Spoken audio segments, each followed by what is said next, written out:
Hi, my name is Asnath, and I'm so happy for this opportunity to present my work on co-creating futures with Namibian youth. Before I start, I would like to give a short intro about myself. I'm a Namibian PhD student here at Aarhus University in Denmark, and my research interest has been always around working with youth communities and researching everyday usage of technologies. But now I'm even more interested into memory making and futures using design anthropology and participatory design methods.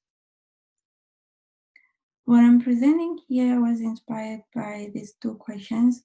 How are present memories of colonialism affecting the Namibian youth? And how can future-oriented narratives and representations be created? This question seemed particularly interesting because the current situation in Namibia is that the youth born after independence in 1990 are considered too young to engage in meaningful discussions relating to colonialism, even though most of these people are 30 years old now.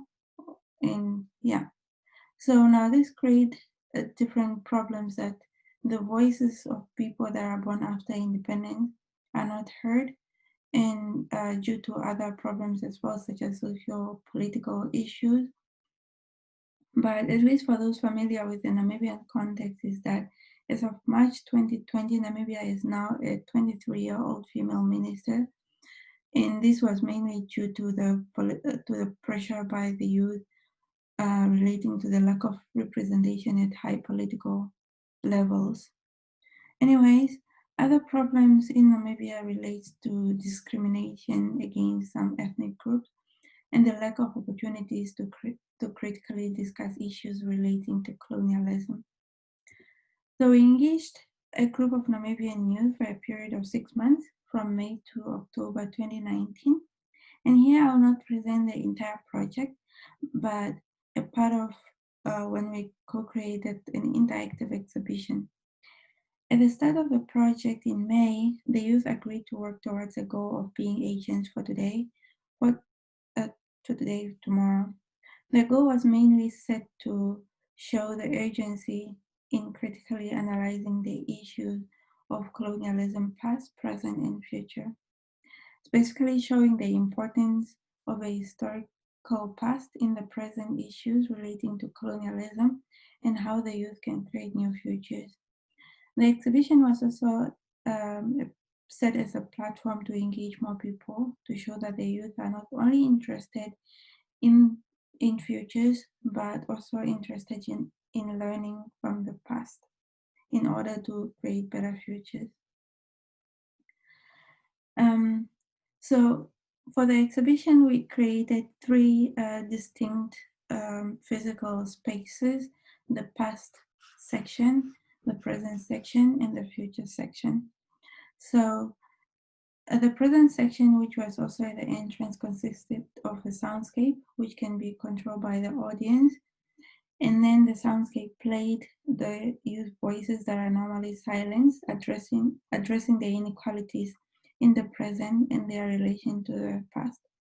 The past section consisted mostly of augmented reality installations showing the importance of indigenous knowledge in the present. Showing the importance of indigenous knowledge and the alternative historical narratives that could be beneficial in understanding the current and the future issues.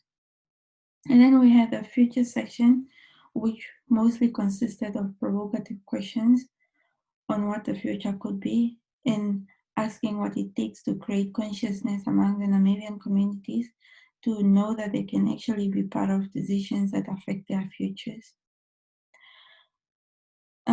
Now, the exhibition was one activity in which the youth were actively engaged in creating a space where the general public can join in and discuss issues that might affect their futures or that relates to future making or what they want for the future.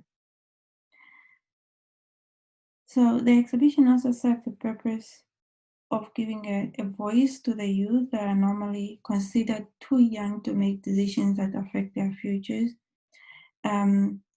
and also set a platform to create awareness of the youth everyday experiences of colonialism in the present.